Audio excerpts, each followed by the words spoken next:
Lep pozdrav. Tale video bo video o razliki med intolerancami pa alergijami. Mislim, da pravzaprav nikjer ne morete dobiti nekih res točnih informacij o teh stvarih, zato je prav, da o tem govorimo, da se o tem pogovarjamo. Sploh tisti, ki imate nekaj zelo podobnega alergija, vsi testi vam pa pokažejo, nič ne pokažejo, negativne rezultate. Jaz sem tako celo mojo mladost pretrpela znaki hudih alergij, praktično skoraj tik pred anafilakso, zatečena sem bila oči, nos, usta, grlo, pljuča, povsod. Še celo jezik sem imela zatečen, kašljala, slabo mi je bilo, vse znake sem imela z alergijo, ampak seveda vsi testi so bili negativni, na alergološki so me zavračali. Videli pa se je, da je nekaj hudo narobe, ker sem bila čisto rdeča, zatečena in težko dihala. Jaz sem imela res hude reakcije, mogoče vi nimate toliko hudih, ampak vseeno bi vam rada pojasnila razliko med intoleranco pa alergijo.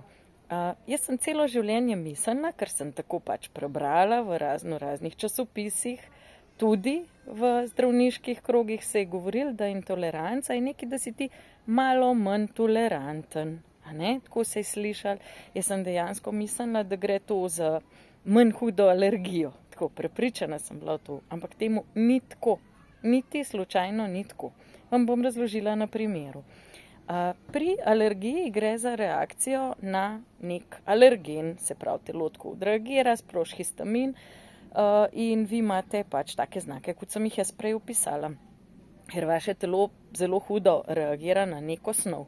Medtem ko pa intoleranca pomeni manko encimov. Se pravi, encimi so tiste snovi, ki razgradijo tiste snovi, ki pridejo v vaše telo in jih potem potisnejo naprej v celico, še prej jih razgradijo, obdelajo in tako naprej.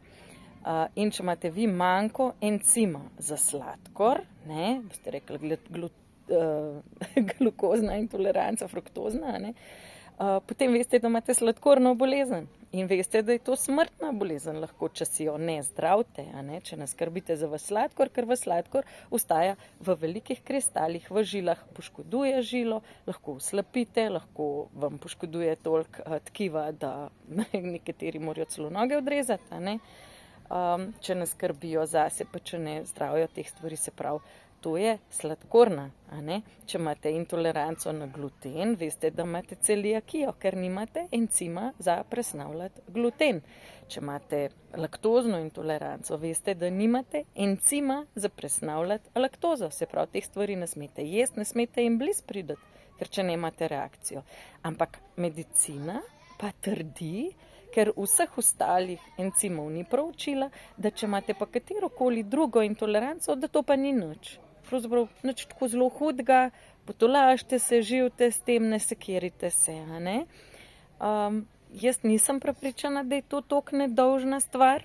Lahko imate intoleranco na plesni, da jih ne morete presnavljati, lahko imate intoleranco na kakšne zdravila, da jih ne morete presnavljati, lahko imate intoleranco na razno kemijo, ki jo ne morete presnavljati, na ogromno stvari, mogoče ne samo na živila, ampak tudi na ostale stvari, ki pridejo v vaš organizem. Te stvari se tako kot sladkor zadržujejo pač v vašem telesu, nerazgrajene in delajo telesu velike probleme, ker jih telo hoče pol na nek način izločiti, gre v vnetje ali pa ostale načine vklopi, da bi te stvari izločilo. Kar pa ni zmeraj uspešno. Zato mislim, da je prav, da vi to veste, da opozarjate zdravnike, da če je tako nevarna glutenska, laktozna in ostale intolerance, da najbolj verjetno obstaja možnost, da ostale intolerance, ki jih medicina še ne pozna, so ravno tako nevarne, niso nedolžne, ker povzročajo zelo hude stvari, nezdravljene. Zdaj, problem je pa v tem, da medicina nima mašin, s katerimi bi te encime kontrolirala, pač ni še toliko razvita, da bi lahko rekli, dajmo prekontrolirati, a imate te encime ali ne. Mogoče poznajo še par intoleranc, kakšno histaminsko poznajo, pa tako naprej, ampak je dosti več pa ne. Intoleranci pa lahko na tisoče. In ne obstajajo mašine, da bi to, oziroma pač medicina se s tem še ne ukvarja, kar ni rečeno, da mogoče se ne bojo, sam do zdaj se pač niso. Tako da, fajn pa je, da veste, alergija je pretirana reakcija na neko snov, medtem ko je intoleranca manko encimov za nekaj presnavljati. Zato vam tista stvar deluje v telesu tako kot nek strup, tako kot en toksin, zato je raven toliko nevarna.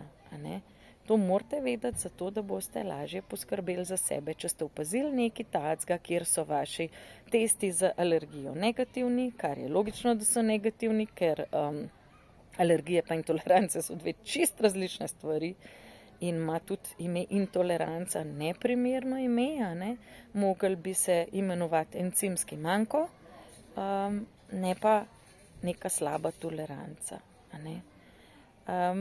No, bom še kakšen tak video naredila, upam, da vam bo takej prav prišel.